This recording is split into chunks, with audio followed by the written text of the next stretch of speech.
Have you ever wondered why pain in one part of your body could be linked to a completely different area? The answer lies in one of the most fascinating structures of our body, fascia. Hi, I'm Rick Olderman, MSPT, and today we're diving into Chapter 3 of my book, Pain Patterns, Why You Are in Pain and How to Stop It. We'll uncover how fascia could be the missing piece in solving your chronic pain. If you haven't already, I strongly recommend watching chapters 1 and 2 first to understand how everything fits together. These videos are meant to build on each other. You'll find the links below. All right, let's get to it. Fascia is a connective tissue network interwoven throughout your body. It supports muscles, bones, ligaments, nerves, and blood vessels. It's so interconnected that pinpointing where one tissue ends and another begins can be nearly impossible. Fascia plays a key role in how you feel pain and perceive your body in space. Thomas Myers, in his groundbreaking book Anatomy Trains, described superhighways of fascia uncovering pathways that connect different parts of the body. These fascial lines allow movement or dysfunction to ripple through the body from head to toe. Since fascia is closely linked to muscles, we'll illustrate these highways by highlighting fascia's connections to key muscle groups. Let me show you. This is the superficial back line. Here is the superficial front line. Here's the spiral line. Now the lateral line of fascia. And finally, the deep front line of fascia. As you can imagine, each fascial line connects seemingly unrelated areas of the body to each other. For instance, looking at the superficial back line, you might understand how dysfunction in your plantar fascia at the bottom of your foot could contribute to headaches. To this point, I solved a woman's chronic headaches once by fixing her plantar fascia pain. That's the power of fascia. Now, let's focus on the low back, where fascia becomes critical.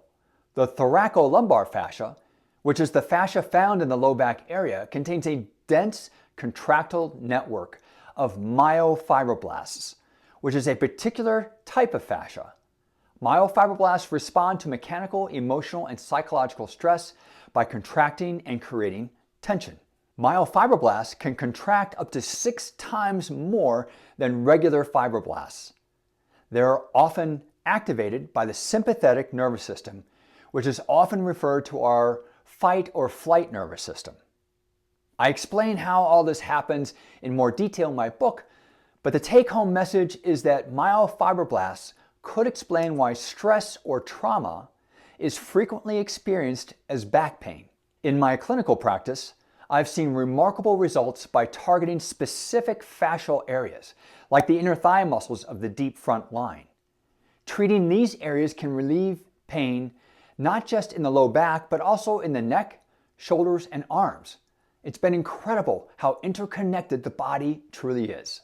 Hopefully you're getting the idea that by addressing the source of dysfunction, often far away from pain, rather than just the symptoms at the site of pain, we can often resolve chronic pain that traditional methods miss.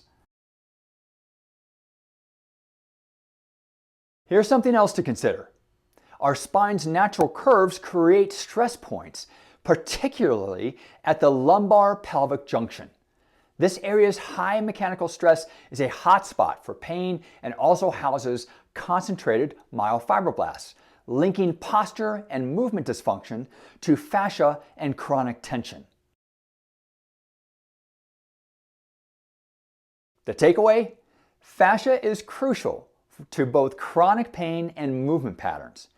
Understanding and addressing fascial tension can alleviate pain in unexpected areas, just like solving that woman's chronic headaches by treating her plantar fasciitis. That's the magic of fascia. But here's something even more fascinating that might have slipped by you. Notice that the pain-causing movement patterns identified by Dr. Saarman mirror the fascial lines mapped by Thomas Myers. Let me show you some side-by-side images from my book. Look how the muscles involved with extension problems align with the superficial back line of fascia. Similarly, flexion problems correlate with superficial and deep front lines of fascia. And finally, rotation problems involve the spiral and lateral lines of fascia. But in Chapter 4, you'll see something even more amazing and new, so please stay tuned. I hope this is as exciting for you as it was for me when I began putting this information together many years ago. If this resonates with you, check out my book, Pain Patterns: Why You Are in Pain and How to Stop It.